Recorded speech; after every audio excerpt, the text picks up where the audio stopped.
Bueno, muchachos, buenos días. Hagámoslo, por favor, en modo clase, por favor. Primero que nada, quiero pedirles disculpas por llegar tarde. Se presentó un problema en la sede, en la Facultad de Derecho, y tocaba hacerle frente a esta situación porque, pues, como es, cuando uno habla de universidad, uno tiene que tener claro que acá, como su nombre lo indica, es universal. Y acá tenemos estudiantes que tienen una orientación de género que es totalmente respetable, pero eso ha generado una serie de condiciones de matoneo, de maltrato, por eso. Entonces, realmente se empiezan a presentar conductas de amenaza,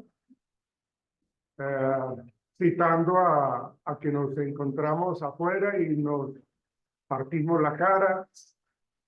Entonces, el decano de la facultad, junto con el vicedecano y pues, desde la Dirección de Bienestar, pues tocaba estar presente allá, porque están en tercer semestre y bueno, desde una temprana formación académica ya están teniendo una serie de problemas, y cada uno de nosotros como personas debemos tener claro de que necesitamos todos el respeto y también respetar.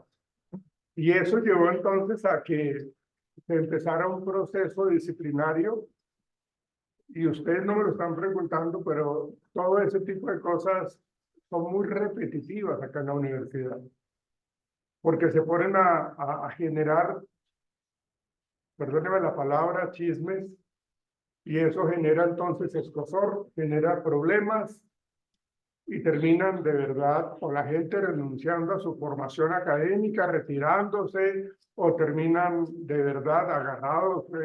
La semana pasada también acá en la sede 3 también se agarraron unos estudiantes aquí en la sede a puño limpio, y bueno, yo no sé cuál es la idea que tienen los estudiantes, si esto es un espacio netamente académico.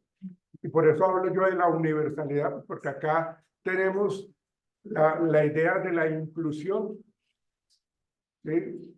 Nosotros hemos tenido estudiantes de diferentes programas con ciertas características cognitivas, con ciertas limitaciones físicas, y no por eso tenemos que rechazarlos, no por eso tenemos que generarles un mal ambiente, y mucho menos si tenemos estudiantes que se definen claramente como homosexuales, tanto hombres como mujeres, y tengamos que generar entonces como una recriminación o una situación de rechazo total. Desde que yo respete, independientemente de mi orientación de género, desde que yo respete, nadie tiene por qué respetarme. Y esa es la condición. Entonces, por eso cuando yo venía para acá, para la clase, muy puntual a las 8 de la mañana, me llama el vicedecano y me dice, necesito que vayamos a tal salón de tal sede porque hay problemas y se están amenazando.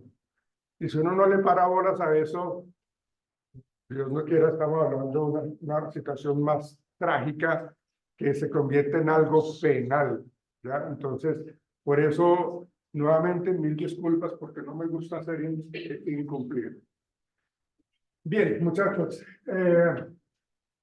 este tema yo pienso que ustedes ya lo conocen, ya lo han manejado. Mi pregunta va con respecto a esto y a lo que hablábamos nosotros ayer, el tema de la atención. ¿Cómo creen ustedes que podamos?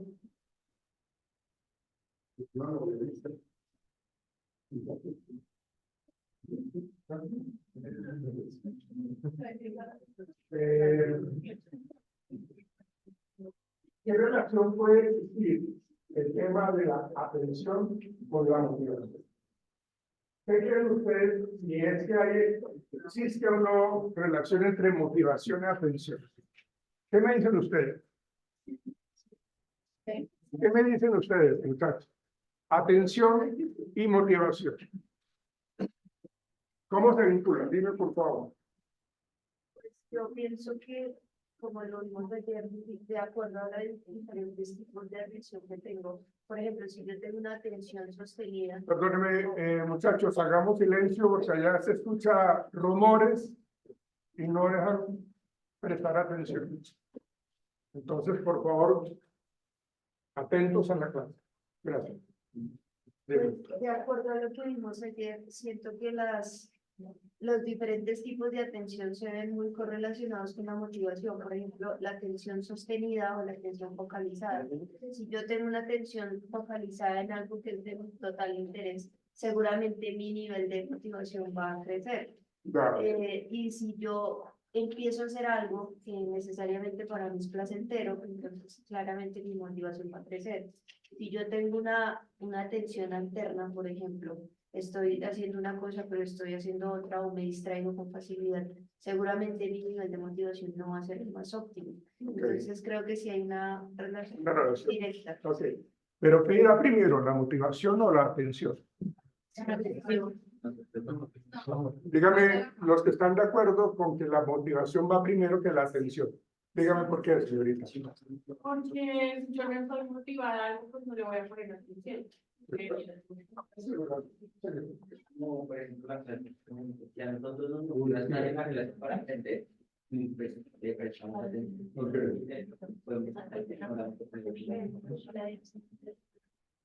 Bien, pero todos de la atención, ¿no? Que les gusta la clase.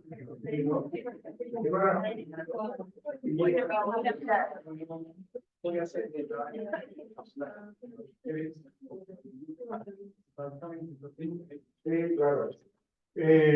Pienso que todos los que estamos estudiando psicología es porque realmente nos llama la atención, nos gusta, nos motiva, nos enaltece.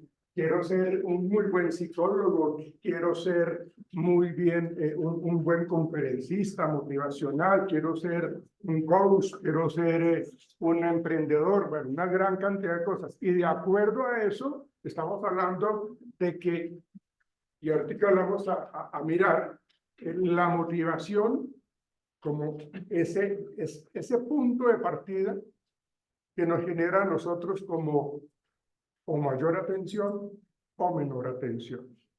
A mayor motivación, seguramente mayor atención. ¿Sí? Muchas veces, niñas, muchas veces cuando nosotros tenemos que realizar actividades que no nos gustan mucho, pero que está dentro de mi campo de actividades o de mis funciones, me toca cumplirlas. Pero me toca porque toca, no porque me llame la atención o porque me guste. ¿Sí? A mí me gusta la psicología. Y a mí me gusta trabajar como profesor y me gusta trabajar como psicólogo clínico. ¿Sí? Y mucho mejor cuando a uno le pagan, ¿no? Claro.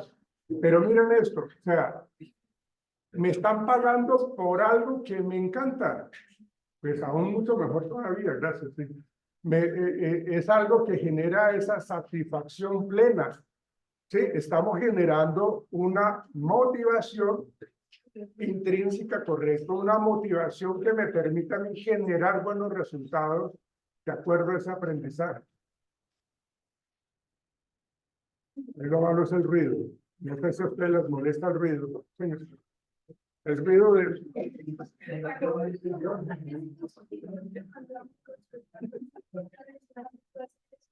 Que a mí no me interesa, quizá la actividad, lo que se puede hacer, debo prestar atención, debo tener atención. Ejemplo, de manejo moto. A mí me gusta manejar moto, pero hay días en mi cabeza no quiero manejar, pero tengo que prestar atención y no puedo estudiar. Estás mencionando algo que es más biológico. O sea, cuando nosotros hablamos de umbrales, nosotros tenemos umbrales, hay un concepto que se llama el arousal. El arousal es los niveles de tolerancia al dolor, por decir algo. Biológicamente uno dice, yo estoy muy agotado, como tú lo estás planteando, yo estoy muy agotado. O sea, no es porque tú tengas motivación o no la tengas, pero si como usted tiene un gran cansancio, si tiene un sueño, la vida de su usted está en peligro. Porque puedes estar manejando tu moto y como no has logrado conciliar el sueño, te puedes desviar y estrellar contra un camión. ¿Sí? Si yo soy un piloto de avión y entonces no estaba durmiendo y me doblo volando de una ciudad a otra, de un país a otro, fácilmente yo me puedo estrellar con una montaña. No es la parte motivacional en ese caso, es el nivel de arousal o el nivel o el umbral que yo tengo para el dolor, para el cansancio, para el hambre, para el sueño, que genera entonces cierto tipo de respuesta. Yo puedo tener toda una motivación, pero si el cansancio no me deja y no he logrado conciliar el sueño, biológicamente el cuerpo me dice, necesito dormir, necesito buscar dónde dormir. Y si no lo hago, algo malo me puede suceder. Me parece que esta parte biológica hay que tener en cuenta, pero es importante para que nosotros podamos entender de que la atención, la motivación y lo biológico van muy de la mano para generar procesos de aprendizaje. Defínanme, por favor, motivación. ¿Alguien? Defínanme motivación. En sus palabras. Señor, dígame. Es que no sé, pero definiría en toda la verdad que toma decisión, El proceso para empezar a hacer algo, ¿no? Sí, ok, ok. Señorita. Ok, listo, sí, tienen razón los que ustedes están diciendo. La motivación en últimas es ese motor, ese impulso que me lleva a mí a realizar una tarea, ese impulso que me lleva a mí a alcanzar una meta. ¿Sí? Y hay unos procesos motivacionales que ya los vamos a mirar, pero están muy ligados a eso. Cuando nosotros tenemos un proyecto de vida, eso es algo motivacional. Mi proyecto de vida es ser psicólogo. Pero para llegar a ser psicólogo yo tengo que tener una serie de subpasos para llegar a ser para llegar a graduarme. ¿Sí? Pero cada uno de ustedes es diferente con respecto al compromiso que le colocan a ser psicólogo. Para su merced es mucho más importante y trasnocha y se esfuerza demasiado y te comes todos los libros y preguntas o investigas, pues para su merced es importante. Para alguna otra persona de ustedes, aunque les gusta la psicología, no lo asumen de una manera al 100%. Por eso se habla del proyecto de vida. Hagan de cuenta, muchachos, señoritas, que yo tengo una silueta y voy a apuntar con un revólver, ¿sí? Cuando yo aprieto el gatillo, ¿qué sale? La bala o el proyectil. Pues precisamente el proyectil, hagan de cuenta que es el proyecto de vida. Por eso dice uno que a donde yo apunto, allá llega la bala.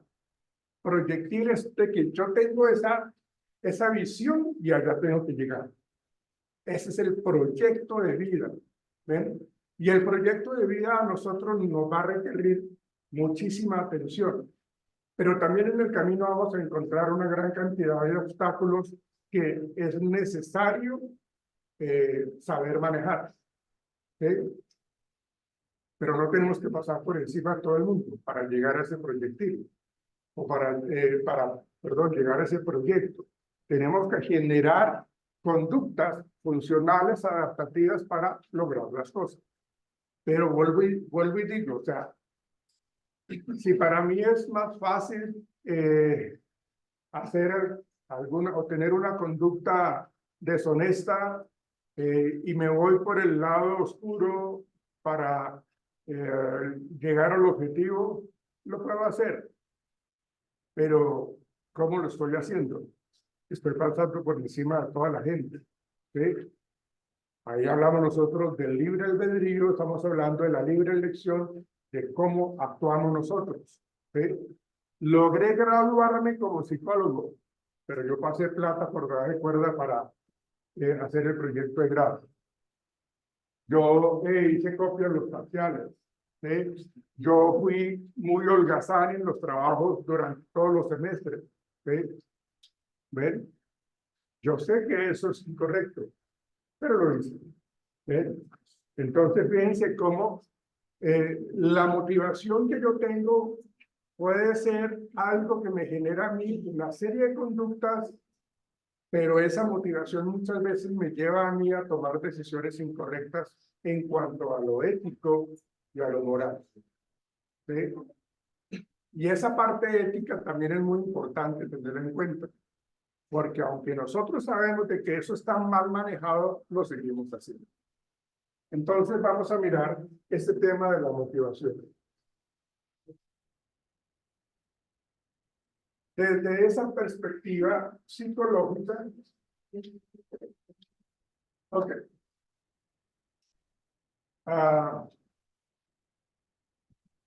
El concepto de motivación, teniendo, ¿lo ampliamos? ¿De dónde lo ampliamos?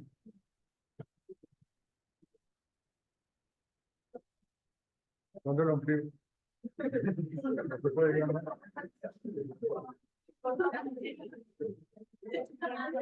Bien.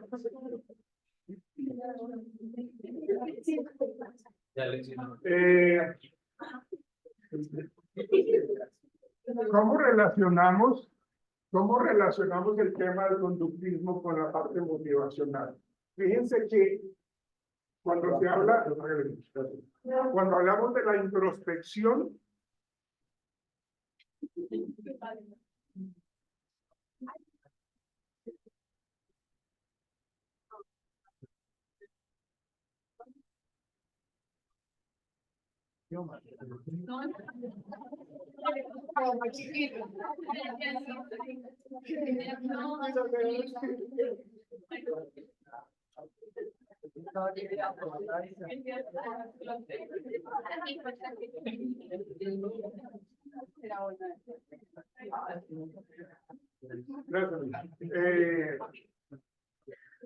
¿por qué se habla de que Watson, que es un conductista a morir, por qué Watson habla o está en contra de la introspección? ¿Por qué?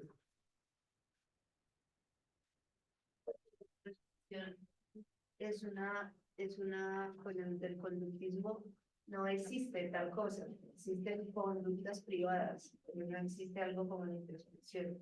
Una conducta privada es cuál. Por ejemplo, lo que llamarían los conductistas, un pensamiento, Sí. una conducta. Nosotros los conductistas los llamamos autoverbalización. ¿Sí? Pero tiene que ver con eso. La introspección es algo que no se puede medir, no se puede cuantificar, no se puede calificar mientras no sea observable. ¿Sí? Entonces, por eso habla que él hace unos ataques permanentemente a lo que tiene que ver con la introspección. Yo puedo medir el amor a partir de las conductas de acercamiento de la persona hacia su pareja. Pero yo no sé si usted ama a su pareja. O sea, sus pensamientos internos no me dicen de que usted ame a su pareja. ¿Sí? O su pareja más bien le va a decir a usted, ay, usted como que a mí no me ama porque usted es poco expresivo. No, pero yo te amo. ¿Y cómo lo demuestro? Entonces a nosotros nos gusta, como seres humanos, nos gusta que de pronto me regalen una tarjeta, me regalen algo, me inviten a cine, sean cariñosos, sean afectivos, estén pendientes de mí. Entonces, cuando eso se sale de la introspección, ese tipo de conductas, entonces ahí estamos diciendo de que podemos observar, medir y cuantificar. En el tiempo que llevamos de noviazgo, entonces yo puedo decir de que mi novia me ama pues porque está muy pendiente de mí. Y eso me lo demuestra en que me es puntual en las citas, pues me coge a besos, bueno, una gran cantidad de conductas observadas, ¿no? Entonces, en esa introspección, pues está muy ligado ese tema de la motivación. La motivación también es algo encubierto, ¿sí? Porque la motivación está dada a partir de una necesidad. Cuando nosotros tenemos hambre, ¿qué hacemos? Buscamos qué comer. O sea, nosotros hablamos de que nuestro organismo tiene una homeostasis biológica. Sabemos que es la homeostasis, el equilibrio. ¿Sí? Cuando se pierde el equilibrio, se genera el hambre. Bueno, entonces cuando yo tengo hambre, yo voy a desglosar una serie de conductas con subconductas para ir a comer algo. ¿Sí? ¿Cuál sería esa serie de conductas si hablamos de esa necesidad? ¿Cuáles serían esas conductas para ir a comer? Dígame. ¿Cuál es la primera conducta que yo voy a generar en ese proceso para ir a conseguir algo de comer? ¿Cómo? Perdón, ¿cómo? Ok, pero antes de eso, no pienso que tengo hambre. Siento el hambre. Siento el hambre. Y a partir de ese sentir, que es lo que primero, o sea, tengo mucha hambre. Correcto, tengo que mirar. Lo primero es, tengo que mirar cuánta plata tengo en el bolsillo. ¿Sí? Y eso es claro, y eso es lógico. Resulta que yo saco mi billetera y me doy cuenta que sí tengo plata. Miren, muchachos, me voy con mi billetera, tengo plata y voy en camino y me encuentro a mi amigo a la cual yo le debo plata.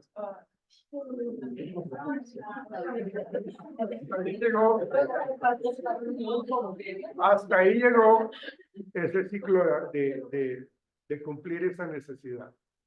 O cuando yo voy hacia McDonald's, por ejemplo, y voy para allá y resulta de que me llama mi jefe y me dice, venga que vamos a tener una reunión. Hasta ahí también llegó mi intención. O sea, me toca postergar el cumplimiento de esa necesidad. Podría pasar. Pero es que yo no quiero, sí, claro, pero yo no quiero comer algo que no me va a alimentar, ¿no? Entonces, fíjense que el nivel motivacional, jóvenes, el nivel motivacional está muy ligado a la necesidad que tiene la persona. O tengo hambre o tengo sueño. Ahora les pregunto, la conducta sexual, ¿cómo sería ahí? Si estamos hablando de necesidad.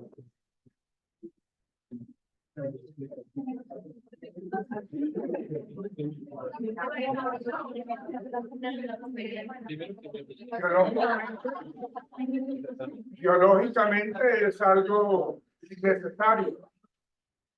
Biológicamente es algo necesario. Pero ¿qué pasa ahí?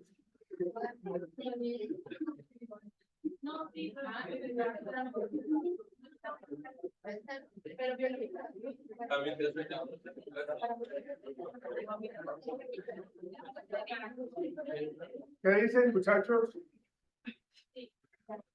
Pero ¿cómo lo manejamos? ¿Cómo lo manejamos? Esa parte sexual, no, partiendo de esa necesidad. Jóvenes, muchachos, por favor, si quieren participar, levanten la mano, pero no hablen todos al tiempo. ¿Qué hacemos con esa parte sexual? Por ahí dicen ustedes de que sí es necesario, pero entonces ¿cómo la manejamos?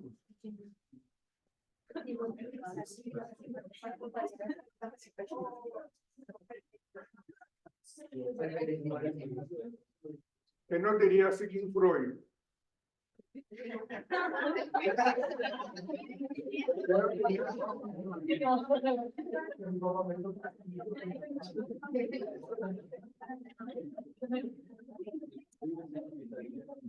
Nosotros tenemos un instinto primitivo, un instinto que hace que yo quiera cumplir mis deseos sexuales a como de lugar.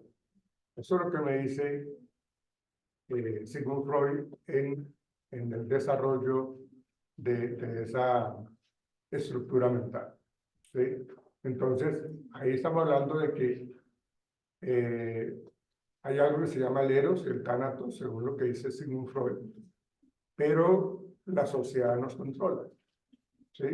Entonces, ahí está el ello, el yo y el superyo. ¿Sí? O sea, nosotros, como seres humanos, no podemos actuar de una manera instintiva, porque la sociedad nos castiga. ¿Sí? Entonces, sí, yo puedo tener ese deseo sexual. Por ejemplo, Garavito tenía ese instinto sexual a flor de piel. ¿Sí? Y él lo que hacía, él no colocaba ningún tipo de bloqueo para ese tipo de conducta. Y cogía a los niños, los violaba y luego los asesinaba. ¿Ven? Entonces, esa parte instintiva, según lo que nos plantea, yo estoy basándome en lo que hace el psicoanálisis o lo que dice el psicoanálisis, ¿no? Cuando entonces está desbordado, esa parte instintiva, la gente no controla. ¿Ven? ¿Cómo lo podemos controlar? Entonces, ahí sale a relucir precisamente todo ese proceso de aprendizaje cultural y social que nos manda la sociedad. ¿Sí? Porque nosotros no podemos simplemente tener relaciones porque queramos y cuando queramos. ¿Sí? Yo no puedo, si yo veo una mujer que me encanta, es súper atractiva, entonces yo la voy a buscar y voy a tener relaciones sexuales porque yo quiero, no porque estoy violando esos derechos de ella. ¿Ven? Y eso es lo que nos diferencia a nosotros de los otros seres vivos, de las otras especies. ¿Sí? Nosotros no podríamos estar actuando como los perritos que están detrás de una perrita en celo. Pero no porque, o sea, ellos sí lo hacen de esa manera instintiva, y era lo que hablábamos nosotros aquí en clase presencial, de lo que es la agresión entre machos y todo ese tema, o la agresión territorial, porque pues los perros cuando siguen a una perrita en calor, entonces lo que hacen es encrisparse, levantar la cola, mostrar sus colmillos y demostrar quién es el más dominante para poder montar a la perrita. Todo eso es instintivo. No es para nada algo permitido para nosotros los seres humanos. Pero eso hace parte de esa condición de la respuesta sexual. Nosotros podríamos estar generando de alguna manera alguna serie de conductas mucho más adaptativas en el hecho de, lo hablaría Sigmund Freud en los mecanismos de defensa con la sublimación. ¿Sí? Esa sublimación nos dice de que nosotros vamos a tratar de controlar ese deseo sexual y lo vamos a emplear de una manera socialmente más aceptada. ¿Ven? Pero bueno, todo esto lo menciono precisamente porque en ese ciclo de aprendizaje, en ese ciclo de cubrir la parte de necesidades y la parte motivacional, nos está diciendo de que yo voy a tener una serie de conductas para obtener mi meta final. ¿Sí? Entonces, si nosotros vemos eso que yo les acabo de decir, no tiene nada que ver con la introspección. La única introspección que se ve allí es, tengo hambre y quiero ir a comer algo. Pero a partir de ahí, yo empiezo a tener una serie de subconductas emitidas para poder generar respuestas paso a paso para poder llegar a comer lo que yo quiero. ¿Sí? Entonces, esa introspección está muy cuestionada por el conductismo. Pásalo, adelántalo, por favor.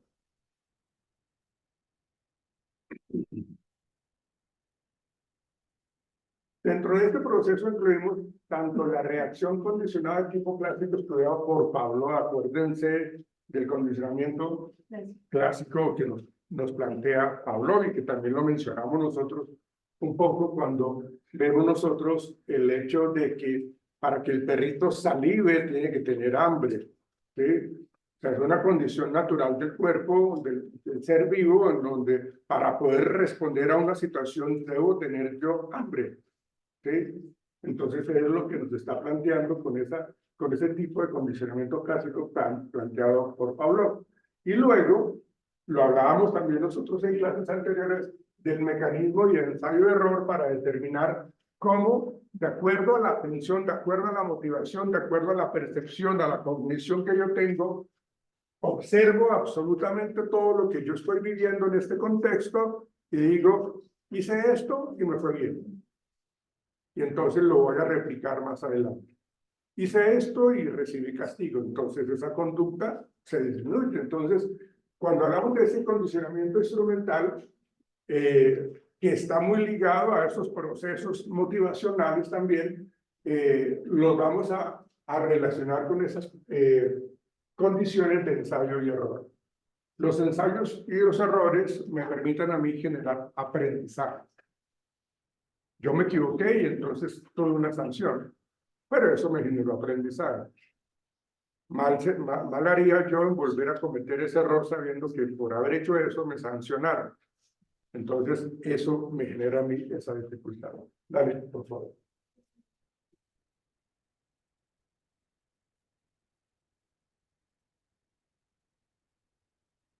Bueno,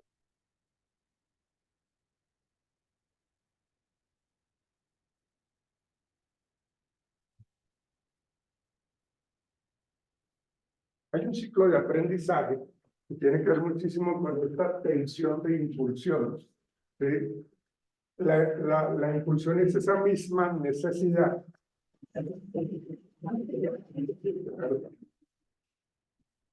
Hablamos nosotros de que tenemos una necesidad. Tenemos una necesidad. ¿Sí? En este caso vamos a hablar de hambre. O puede ser sed. Bueno, entonces, biológicamente mi organismo me dice, tengo hambre, tengo sueño, tengo sed. ¿Sí? Eso lo tenemos claro, niñas. Lo tenemos claro con respecto a la necesidad. ¿Sí? Entonces, cuando esa necesidad se presenta, nosotros generamos una serie de indicios,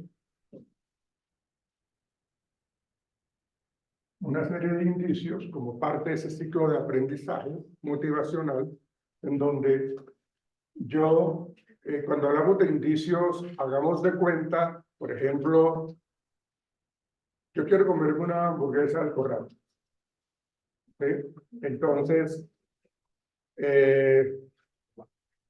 ¿cuál es el logo de la hamburguesa del corral? Ok, listo. Entonces, el indicio es, en ese proceso cognitivo, es donde encuentro yo una tienda de hamburguesa al corral. Por acá donde hay una cerca.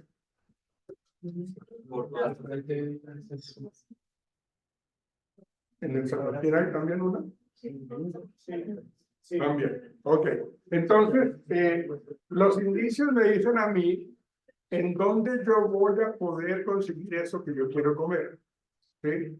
Si yo soy un habitual consumidor de hamburguesas, entonces yo sé a dónde la voy a conseguir. ¿Sí? Entonces, después de que tengo yo esos indicios, genero lo que hablábamos nosotros, una serie de respuestas. Y esa serie de respuestas son infinitas. Bueno, no lo llamemos infinitas, pero sí son un gran número de respuestas. Son varias respuestas. Varias respuestas. Que era lo que yo les decía ahorita a ustedes, de cómo nosotros empezamos a emitir la conducta para irme a comer la hamburguesa. Entonces yo estoy acá sentado y ya siento la necesidad, ya es la hora del almuerzo. Entonces yo lo que hago es primero levantarme, segundo mirar la billetera, voy saliendo de aquí de esta puerta, giro a la derecha, empiezo a bajar escaleras. Fíjense que eso son todas las subconductas que yo tengo que emitir para poder llegar allá al punto que me indica los indicios, el logo, la palabra, lo que sea, y entonces yo estoy generando toda esa serie de respuestas. ¿Sí? Esa parte motivacional se puede estar quebrando acá o acá, y es lo que llamamos nosotros la frustración. Y esa frustración es la que nos dice a nosotros, resulta que yo llegué allá y la estaban remodelando, entonces estaba cerrada. La frustración es lo que nos dice a nosotros de que no logré. La frustración, no logré ese objetivo de comerme mi hamburguesa, por lo que yo quiero comer. ¿Sí? Entonces, hay frustración acá, luego de esos indicios, genero otras respuestas para saber si lo puedo hacer, pero resulta que nuevamente se presenta frustración. En ese ciclo de aprendizaje motivacional, entonces, yo puedo generar todo ese tipo de respuestas y esas respuestas pueden ser las más adecuadas y obtengo acá entonces una satisfacción. Cuando esa satisfacción se da, es porque realmente he logrado superar los niveles de frustración. ¿Sí? Puede ser que lo que yo hice fue postergar el tema de comerme la hamburguesa inmediatamente, sino más adelante, pero en últimas obtengo satisfacción. ¿Cuándo se da la satisfacción? Cuando ya empiezo a comerme la deliciosa hamburguesa. ¿Sí?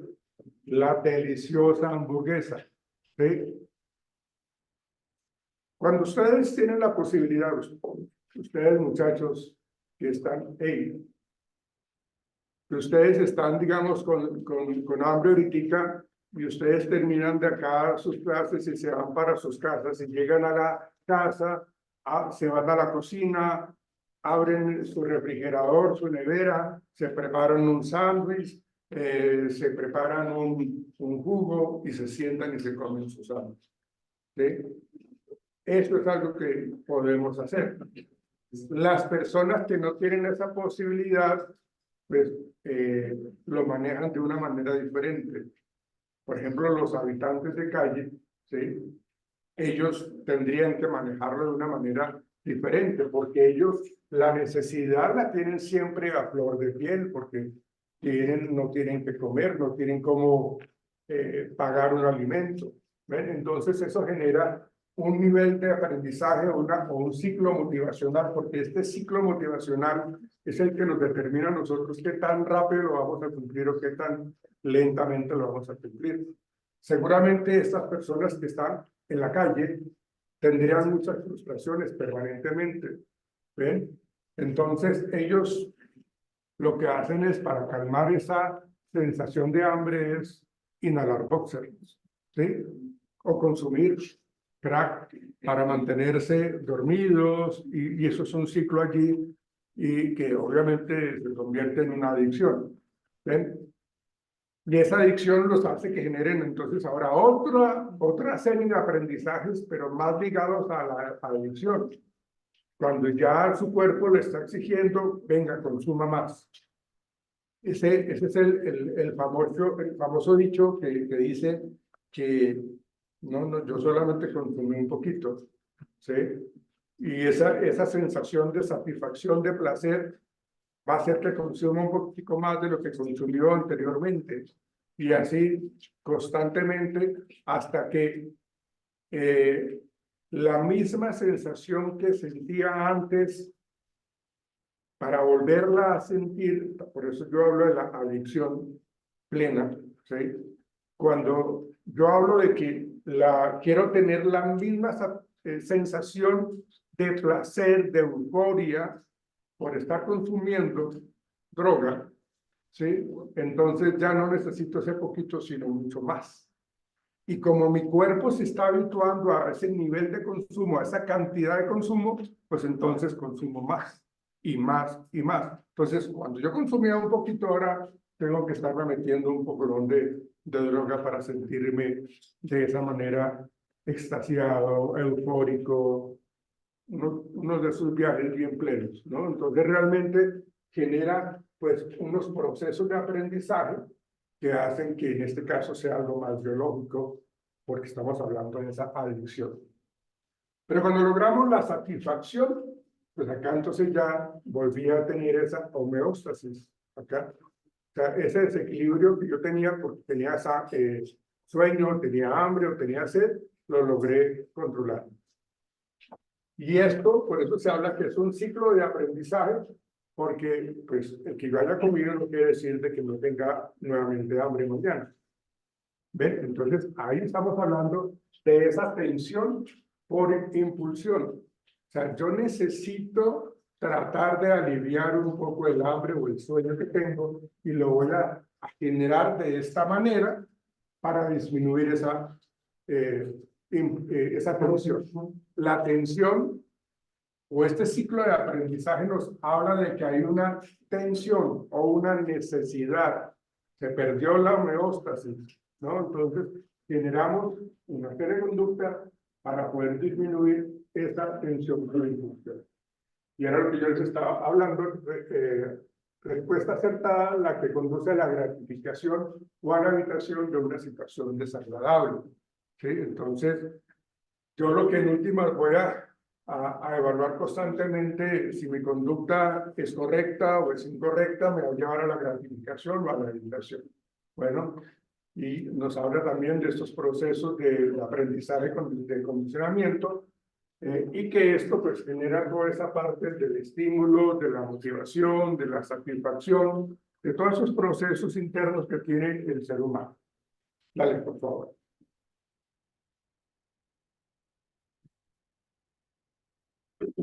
Ok. Díganme ustedes, por favor, cuando hablamos de los términos de conciencia, ¿a qué hacemos referencia? Conciencia.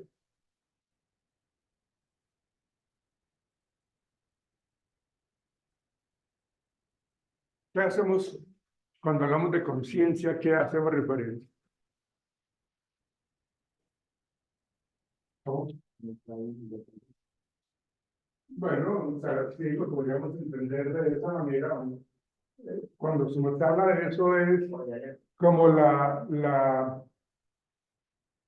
actividad cognitiva que tiene el ser humano para poder determinar eso que como se dice que es el estado de vigilia, estar consciente. Bueno, sí, es válido. Ok, sí, conciencia. Pero fíjense que entonces lo podríamos estar entendiendo de dos maneras: la conciencia con base a eso que se está mencionando, o la conciencia con respecto a la parte de los valores y la ética. ¿Sí? Conciencia. Y en ese sentido, eso es lo que quiero comentarles. Cuando hablamos nosotros de esos términos de conciencia, y lo hablamos nosotros con respecto al pensamiento, a la voluntad y la memoria. ¿Sí? Y en ese sentido, entonces, ¿cómo lo entendemos? Cuando hablamos de pensamiento, ¿cómo lo relacionamos con la conciencia? Las niveles de raciocinio que pueden tener los individuos. Ok. ¿Recuerdan el tema que manejábamos cuando hablamos de la cultura? Sí. Sí, correcto. Por eso yo hacía la similitud de lo que es los valores, ¿sí? Y la conciencia. Si yo estoy seguro de que mi conducta es incorrecta, pero eso es únicamente un pensamiento, ¿sí? Mi conducta es incorrecta. Hay algo que se llama, dentro de la teoría cognitiva, hay algo que se llama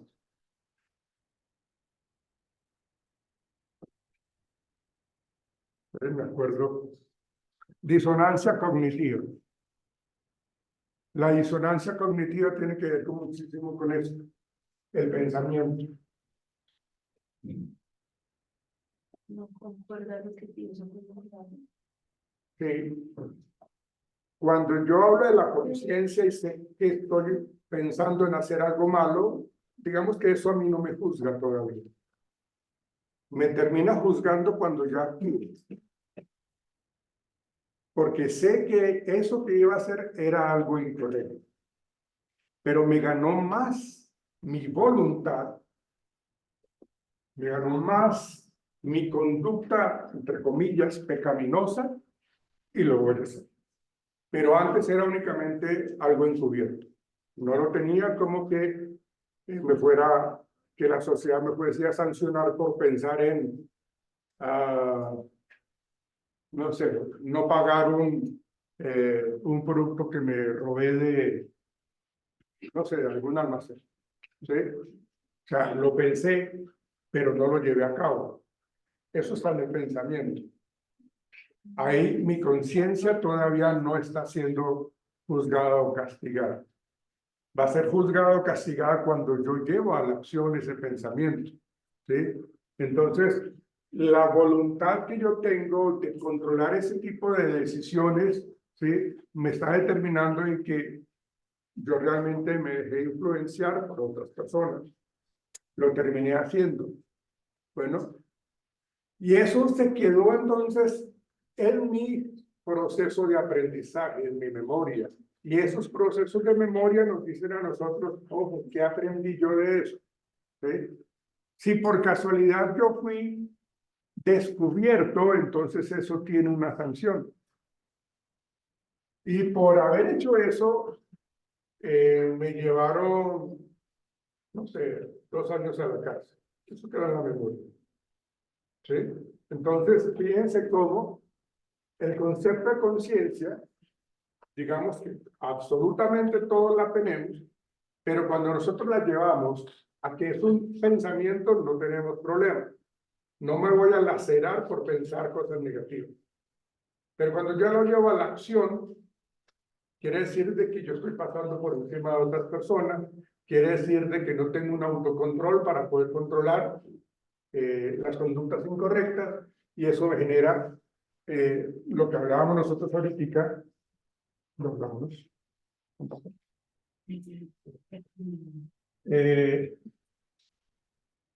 lo que hablábamos nosotros de las respuestas que damos nosotros, ¿no? Acuérdense de que nosotros estamos muy ligados a la conducta y la consecuencia, lo que nos decía a nosotros Jordan con la ley del efecto, ¿no? Entonces, cuando nosotros lo que hacemos es ganar beneficios propios, ganar gratificación, sin importar tus derechos, pues entonces yo estoy siendo totalmente llevado por una tensión o una conducta que está únicamente pensada para mí, no para el contexto social. Dale, sigamos. Dale, Manuel. Bueno, entonces por eso la diferencia fundamental está en que para la psicología clásica el objetivo es la conciencia y sus propiedades para el conductivismo y el comportamiento. ¿Sí? Nosotros interiormente tenemos un proceso cognitivo que nos diferencia o nos permite a nosotros diferenciar lo que es correcto de lo incorrecto. O sea, eso el niño lo está aprendiendo desde una temprana edad, porque se espera que los padres le enseñen lo que está bien y lo que está mal.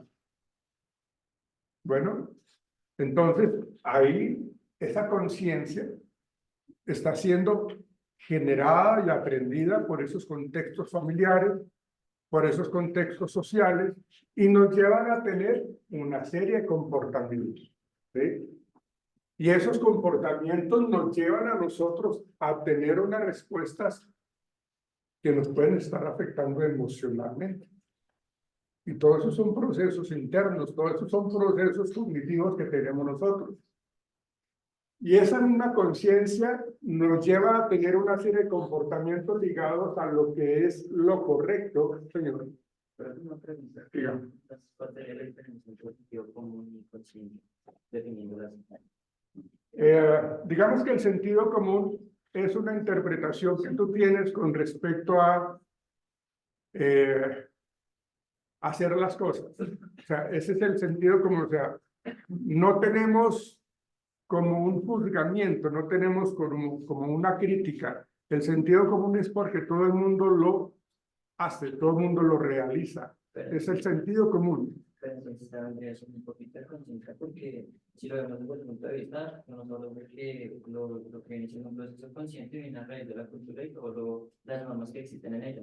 El sentido común abarca eso también. Sí, claro. Por eso digo que sería la diferencia. No, o sea, mire, ya se está metiendo su merced con la parte cultural. O sea, el sentido común para una cultura en particular le genera a ellos ese tipo de comportamiento. Y esa conciencia para ese espacio geográfico, para esa cultura, está establecida por esos parámetros de comportamiento. Esa conciencia en ellos está bien, pero es para ellos. Por eso cuando nosotros partimos es decir, nos vamos para otra región, nuestra conciencia es diferente a la de ellos. Para ellos eso es sentido común, para nosotros no. Esa conciencia está matizada precisamente por la manera como vivimos en ese espacio. Digamos que la diferencia que su merced quiere encontrar está dividida o está sectorizada de acuerdo a la cultura como tal. Sería más el uso de la palabra conciencia como metáfora. ¿Sí? Como una cuestión de análisis social, como de análisis cultural, lo que para nosotros es consciente con respecto a un comportamiento adecuado y que nos lleva a tener unas conductas adecuadas. Esa conciencia nos genera a nosotros tranquilidad. Pero si nosotros hablamos de otro contexto cultural, para ellos termina siendo lo mismo, pero dentro de su cultura, dentro de su contexto social. Para nosotros sería como algo inadmisible, ¿no? No está bien, no es correcto, pero para ellos sí. Entonces, cuando su merced lo llama metáfora, está muy relacionado a esa palabra que está ligada a lo cultural, y a lo social. Señor. Profe, y usted definiendo la conciencia como la persona que no hace lo adecuado, deja la conciencia atrás. Es decir, una persona que, no sé, es consciente de todas las normas que hay, pero aún así comete, no sé, un asesinato. ¿Es una persona inconsciente? Bueno, acá usted ya se mete, ya nos metemos con la parte de la psicopatología con respecto a lo que puede estar haciendo un sociópata, ¿no? O sea, ¿qué es lo que gozan los sociópatas? Los sociópatas gozan en infringir la norma. Ellos son conscientes de que lo que están haciendo está mal, pero por el solo hecho de que la policía lo esté buscando o que le esté generando problemas a la policía, se sienten bien. Pero eso es algo psicopatológico. Eso es algo que está totalmente alterado y que donde obviamente lo descubran, seguramente va a ser sancionado. Pero él es consciente que está actuando mal. ¿Sí? Lo que pasa es que lo hace de una manera encubierta porque quiere obtener su propio beneficio. Bien, sigamos, porque vamos muchas veces. Ok. Seguramente tiene que ver con esto, esa parte de la individualidad o el individualismo. ¿Sí? Nosotros decimos, ¿cómo es posible que unos padres de familia, ustedes se acuerdan de un documental que hicieron en Netflix de Justicia para Gabriel?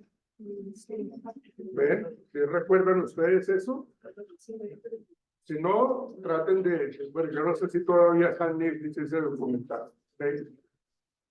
Pero nosotros hablamos de esa individualidad con respecto a que cada uno de nosotros tiene la libre elección de actuar. ¿Sí? Y ahí estamos hablando de la conciencia. ¿Sí? Yo soy consciente de que estamos haciendo mal, pero yo me hago el de la vista gorda porque pues, no me interesa la opinión de los demás. ¿Sí? Sé que socialmente eso es inadecuado, sé que eso me puede generar sanciones, pero lo hago. ¿Sí? Ahí estamos hablando de esa individualidad. Yo tengo una motivación personal, una motivación individual, tengo un estímulo que para, digamos, cuando uno habla de las desviaciones sexuales o las parafilias, esos son estímulos. Por ejemplo, hay hombres y mujeres que obtienen placer, digamos, observando los pies de una mujer.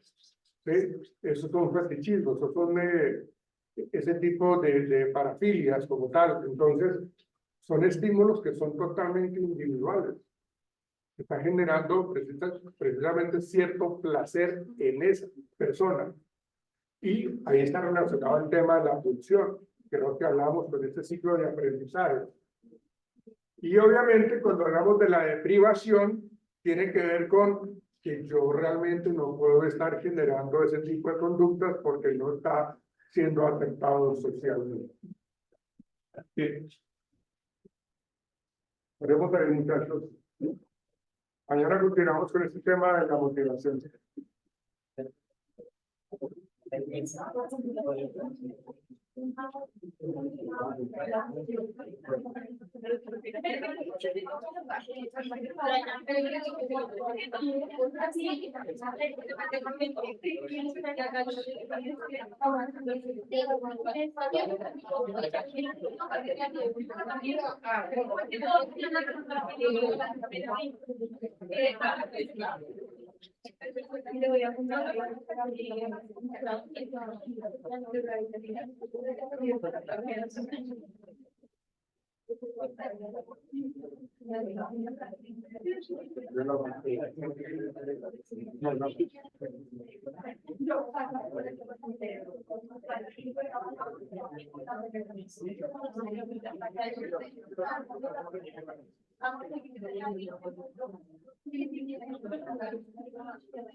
Pues el señor ya para la examen.